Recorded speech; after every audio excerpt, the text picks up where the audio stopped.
As Omicron surges across the country, school districts are once again wrestling with a difficult decision to stay open for in-person instruction or switch to remote learning.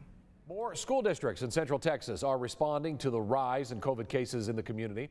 The Little Rock School District is moving to virtual learning for the rest of the week. We can tell you that 3 Portland high schools are closed.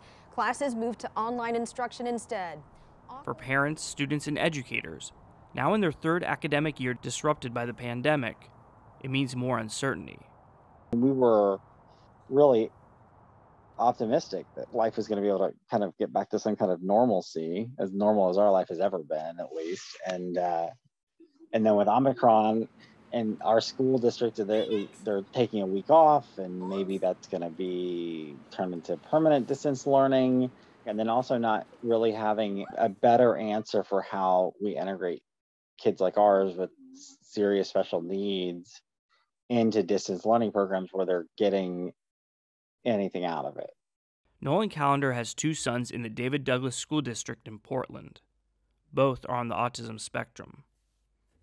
But even with all that, I think our preference is that the kids would stay home if the option is maybe getting sick and dying, right? Or getting somebody else in the household sick. School districts nationwide have recently announced they would temporarily switch to virtual instruction. This while both the White House and health experts say that keeping students in school should be a top priority. We have no reason to think at this point that Omicron is worse for children than previous variants. We know that our kids can be safe when in school, by the way. That's why I believe schools should remain open. And so it's not even a question of, are schools safe? We really should be changing the conversation to, if schools are essential, then what can we do to get them to be as safe as possible? For Dr. Leanna Wen, that means making sure teachers and students are vaccinated, that everyone wears masks, and that schools have improved ventilation.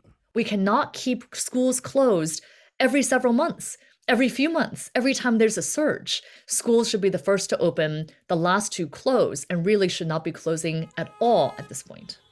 In Chicago, teachers went on strike over safety concerns, shutting down traffic near City Hall and shuttering the city's public schools. Michelle Faison says she never knows what to expect.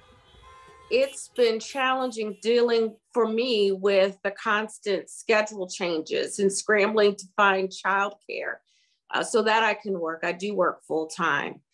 It's been negative for them in that they were looking forward to returning to school and seeing their friends.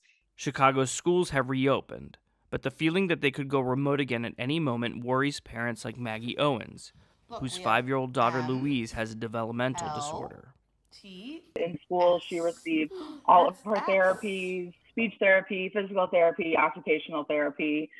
She thrives on routine and consistency, and it's been really hard for her not being in school for the week. She just doesn't really understand what's going on. And we feel like we've done our part to keep everyone safe. I mean, we're vaccinated. When she turned 5, we got her vaccinated.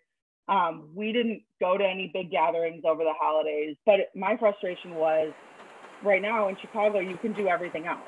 You can we could take our kids to a restaurant or a bar or the Bulls game. So I guess it's hard for me to understand why you can do all of that other stuff, but we can't send our kids to do it. In New York, schools have remained in person this year, but staff shortages are a constant struggle. Elizabeth Hayela is a special educator in the Bronx. I know that within the last month and a half or so, people have just transitioned job positions to kind of cover the cracks, to fill the gaps in staffing that we have. But in addition, we've also taken on a handful of new staff members. However, there's other places and locations that simply can't. Hayela believes in-person learning is critical. This is a time where they need to be socializing. They're working on their social skills. They're working on just learning amongst one another, how to have interpersonal relationships. So that's essential. I would advocate for in-person learning because of that. Most parents and teachers agree that kids should be in school, but keeping them open and everyone safe remains a challenge. In the classes that we have, I'll speak for the 8th grade group that I work with. On any given day, the classes are about 30. any given day, maybe a sixth of the kids are absent. The virus is spreading within the classrooms anyway. There's no easy answer. There's no easy solution. The year started off bright this year, being in person to make those connections, but it feels like it's quickly fallen apart.